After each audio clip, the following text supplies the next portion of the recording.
12월 29일 화요일 베드로후서 2장 12절부터 22절까지의 말씀입니다. 기독교에서 말하는 자유란 무엇일까요? 베드로는 당시 거짓 선생들은 음란과 탐욕에 사로잡혀 방탕한 삶을 살았고 연약한 자들을 미혹해서 그러한 삶을 따르도록 했다고 말합니다. 그들은 그것이 마치 스스로에게 자유를 부여하는 것인 양 착각했습니다. 그러니 성도들이 그리스도 안에서 누리는 진정한 자유는 육체의 방종과는 완전히 다릅니다. 그리스도인은 회심한 후에 죄와 썩어짐의 종노릇에서 벗어나 하나님의 자녀가 누리는 영광의 자유에 이릅니다. 그러니 그 자유는 죄에 대해 죽어서 더 이상 죄와 율법의 종이 아니라는 의미요, 동시에 정욕과 탐욕에 사로잡힌 삶을 청산하고 자신의 주권을 예수 그리스도께 넘겨 하나님의 종으로서 산다는 것을 의미합니다. 그래서 베드로는 베드로전서 2장 16절에 여러분은 자유인으로 사십시오. 그러나 그 자유를 악행의 구실로 사용하지 말고 하나님의 종으로 사십시오 라고 권면했던 것입니다. 우리 주님 때문에 비록 어렵고 힘든 상황과 여건이지만 그 모든 상황과 환경을 뛰어넘는 자유로운 삶이 되시기를 예수님의 이름으로 축복합니다. 아멘. 12절부터 14절까지의 말씀인데요. 함께 읽어볼까요? 그러나 이들은 본래 잡혀 죽기 위해 태어난 이성 없는 짐승 같아서 알지도 못하는 일들을 모독합니다. 그러다가 그들은 결국 멸망을 당하고 말 것입니다. 그들은 자기들이 저지른 불의의 대가로 해를 당할 것입니다. 그들은 대낮에 흥청거리는 것을 기쁨으로 여깁니다. 그들이 여러분과 함께 잔치를 벌일 때도 속이기를 꾀하고 그것을 즐거워하니 그들은 점이요 흠입니다. 그들은 음탕이 가득한 눈을 가지고 범죄하기를 쉬지 않습니다. 그들은 연약한 영혼들을 유혹하며 탐욕에 연단된 마음을 소유한 저주받은 자식들입니다. 아멘. 거짓 선생들의 특성 중 하나가 죄악을 범하는데 담대하다는 것입니다. 거짓 선생은 이단과 연관된 자들일 수도 있고 교회 안에서 선생이나 지도자의 역할을 하지만 실상은 복음을 변질시키고 왜곡하며 자신들의 탐욕을 채우는 불의한 자일 수도 있습니다. 베드로는 이러한 거짓 선생들을 이성 없는 짐승에 비유합니다. 이들은 도무지 그리스도의 형상으로 새롭게 회복된 성도들의 기준에도 맞지 않을 뿐더러 하나님의 형상으로 본래 지음받은 인간의 가치도 상실한 비극적 상태에 놓여 있습니다. 이들은 인간의 이성적 판단이 아니라 짐승과 같은 본능적 자기 욕구에 충실한 자들로 이성이 없는 짐승과 같습니다. 그러므로 거짓 선생들은 종국에 파멸을 당하지 않을 수 없지요. 이들은 자신들의 악한 행실로 인해 악의 보상을 받게 될 것입니다. 거짓 선생들은 하나님보다 세상을, 의보다 불의를 더 사랑합니다. 그들은 불의를 심어 그 값으로 불의를 당하게 됩니다. 그들은 영적 지도자로 행세하고 성도들과 함께 잔치의 자리에 참여하지요. 그러나 결코 자신의 방탕함을 숨길 수 없습니다. 그들은 대낮에도 흥청거리면서 자기들이 원하는 쾌락을 일삼음으로 성도들에게 본이 되기는커녕 치명적 불명예와 수치를 입히는 점과 흠이 될 뿐입니다. 이들은 주님의 재림시까지 점도 없고 흠도 없이 나타나기를 힘쓰라는 베드로의 권면과 대조를 이루지요.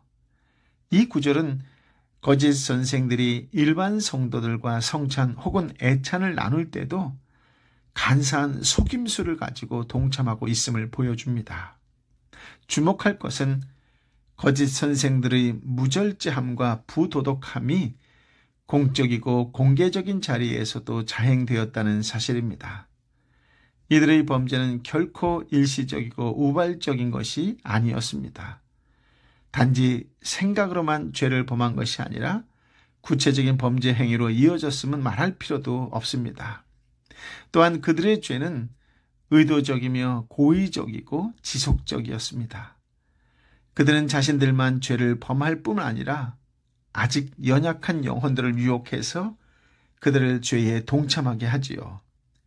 이로 인해 복음의 진리에 온전히 서지 못했던 공동체 구성원들은 거짓 선생들이 탐닉하고 있는 죄악의 수렁에 빠져들게 됩니다. 경건에 이르기를 연습해야 할 영적 지도자가 오히려 탐욕에 연단된 거짓 선생이 되고 말았습니다. 이들은 이제 축복의 사람인 하나님의 자녀와는 본질적으로 다른 저주의 자식들이 되었습니다.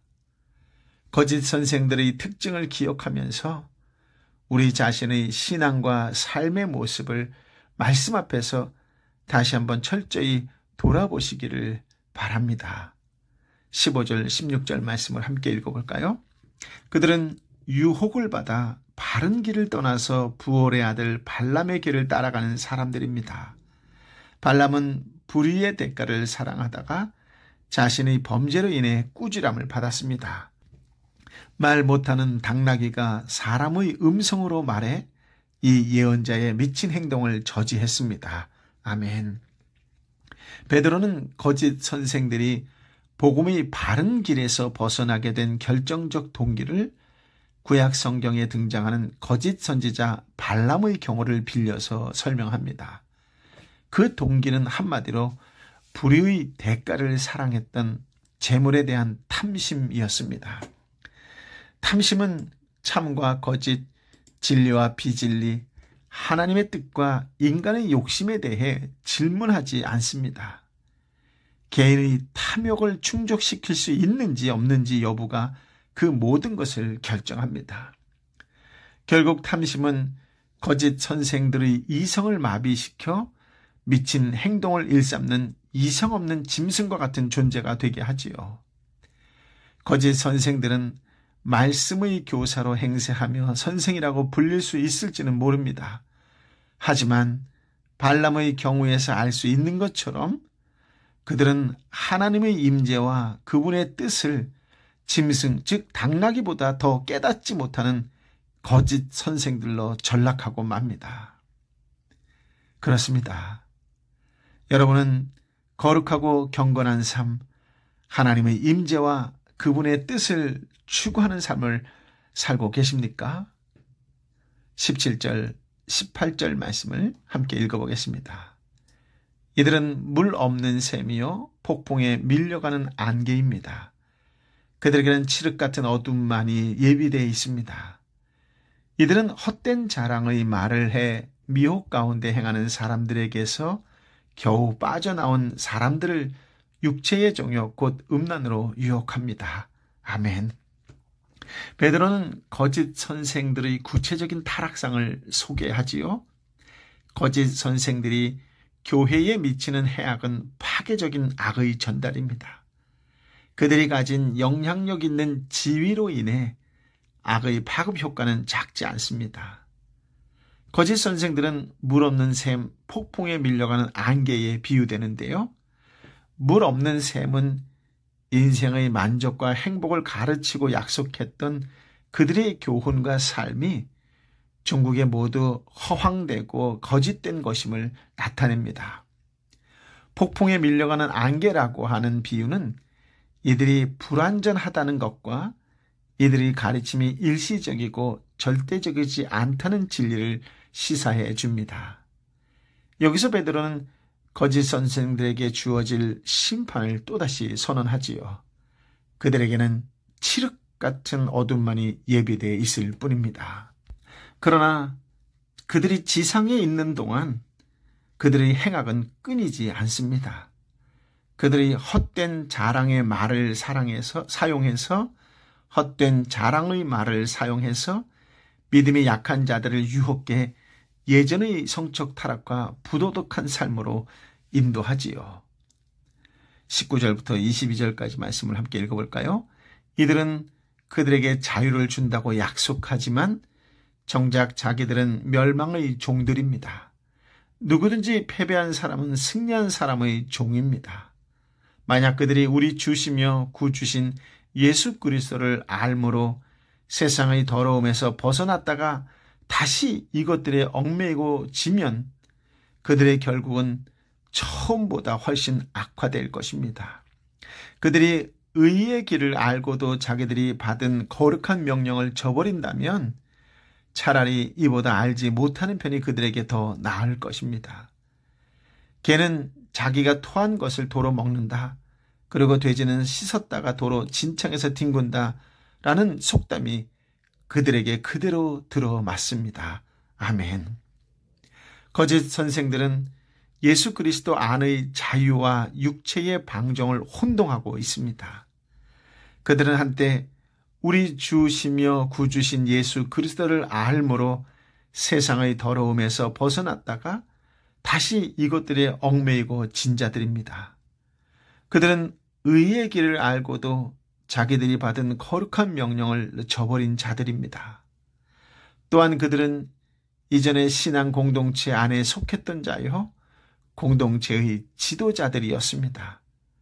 그러나 그들은 지금 타락해서 멸망의 종이 되고 말았습니다. 이와 같은 자들에게 임할 하나님의 진노와 심판은 복음의 진리를 전혀 접하지 못한 자들에게 임할 심판보다 훨씬 심각합니다. 베드로는 좀 더 쉽게 설명하기 위해 개는 자기가 토한 것을 도로 먹는다. 돼지는 씻었다가 도로 진창에서 뒹군다라는 속담을 인용하지요. 당시 유대인들과 이방인들에게 개와 돼지는 부정적 이미지를 갖는 동물이었습니다. 이런 점에서 앞서 12절에서 묘사된 이상 없는 짐승은 거짓 지도자들, 거짓 선생들에게 폭넓게 적용되는 비유인 셈입니다. 많은 사람들이 복음을 듣지만 모두가 구원의 길로 가는 것은 아닙니다. 복음을 듣고도 이단의 유혹을 따라 진리를 버리고 멸망의 길을 선택하는 사람들도 있습니다. 거짓 지도자들의 본성을 기억하고 그들의 유혹을 이기며 진리 가운데 바로 서서 끝까지 믿음의 길로 전진해 가시기를 예수님의 이름으로 축복합니다. 아멘. 훌륭한 리더에게는 더 훌륭한 추종자, 즉 팔로워가 있다는 말이 있습니다. 우리는 지도자로서 혹은 추종자로서 스스로의 모습을 돌아보고 주변의 지도자들을 위해 기도해야 합니다. 일주일 중에 한 날을 정해서 단 몇 분이라도 교회와 교회의 지도자를 위해서 기도하시기 바랍니다. 더불어 나라를 위해서도 대통령님을 비롯하여 위정자들을 위해서도 기도하시기 바랍니다. 특별히 주일 아침에는 교회로 가는 길에 지금처럼 비대면으로 예배를 드릴 때는 준비하는 마음으로 미리 교회의 지도자를 위해 간절히 기도하시기 바랍니다. 팔로우가 거룩함을 추구할 때 그들의 리더가 더욱 깨어서 자기 소명을 감당할 수 있을 것입니다. 기도하는 여러분의 삶이 삼토와 일토와 공동체 가운데 선한 열매, 참된 신앙의 인격으로 드러나길 예수님의 이름으로 축복합니다. 아멘. 아버지 하나님, 우리에게 귀한 말씀, 생명의 말씀, 참으로 한 해를 마무리하는 이 시점에 가장 귀한 말씀을 허락하여 주시니 감사합니다. 주님, 우리는 주님을 안다고 생각했는데 우리의 삶에서는 왠지 그리스도의 향기가 드러나지 않았습니다. 우리는 구원받았다고 당당하게 확신을 했었는데 웬일인지 삶에서는 예수 그리스도의 영광보다는 가리는 일이 더 많지 않았나, 아니 침묵하지 않았나 그런 생각이 듭니다. 여전히 탐심은 아니라고 말하면서 탐심, 비스무리한 것이 우리의 삶에 여전히 존재하고 있는 것을 발견합니다. 오 주여, 이 시간 간절한 마음으로 빌고 원하오니 불쌍히 여겨 주옵시고 말씀을 통하여 깨닫고 알게 되었사오니 더욱 거룩하고 경건한 삶에 하나님의 임재와 하나님의 뜻을 추구하는 신실한 그리스도인의 삶을 살게 하여 주옵소서. 아버지 하나님께서 오늘 주신 말씀 가운데에 진정한 자유가 무엇인지 알게 했사오니 진리 안에서, 말씀 안에서, 복음 안에서 진정한 자유를 누릴 수 있는 믿음의 사람이 되게 하여 주옵소서. 상황과 환경에 흔들리는 그런 연약한 자의 믿음이 아니라 어떤 상황과 환경 속에도 흔들리지 않고 예수의 이름으로 당당히 세상 속에 나아가 그리스도의 향기를 드러내는 자로 축복과 은혜와 구원의 통로로 쓰임받는 믿음의 사람이 될 수 있도록 성령이여 붙잡아 주옵소서. 성령이여 일으켜 세워 주옵소서. 이 나라를, 이 땅의 교회를 불쌍히 여겨 주옵시고 이 땅의 위정자들을 주여 불쌍히 여겨 주옵시고 은혜 위에 은혜를 더하여 주시오. 저들이 하나님 앞에 다시 한번 바로 설 수 있도록 지혜를 더하여 주옵소서. 이 땅의 지도자들을 불쌍히 여겨 주옵실 때에 주여 교회 위에 지도자를 세워주신 하나님의 놀라운 은혜에 감사합니다.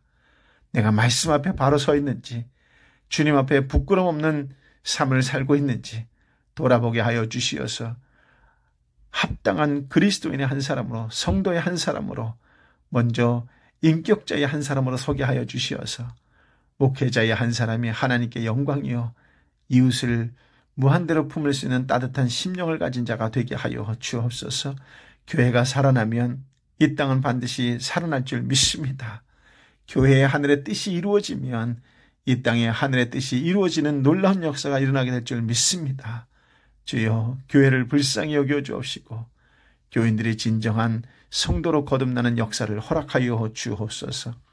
이 연말에 너무나 어렵고 힘들고 지쳐있고 외로워하고 아파하는 영혼들을 불쌍히 여겨 주옵시고 성령이여 한 영혼 한 영혼을 어루만져 주시어서 저들에게 따뜻한 빛으로 임하여 주시어서 치유의 광선으로 역사하여 주시어서 하나님의 놀라운 은혜를 체험하는 복된 날이 되게 하여 주옵소서. 예수의 이름으로 열릴지어다. 예수의 이름으로 해결될지어다. 예수의 이름으로 치유될지어다. 예수의 이름으로 회복될지어다. 아멘.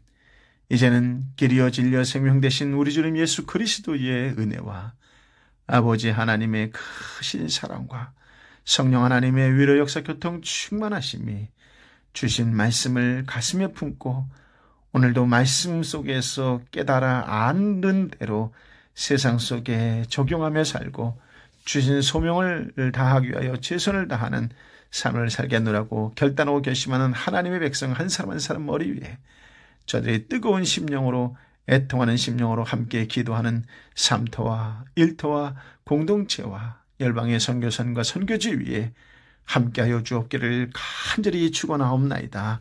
아멘.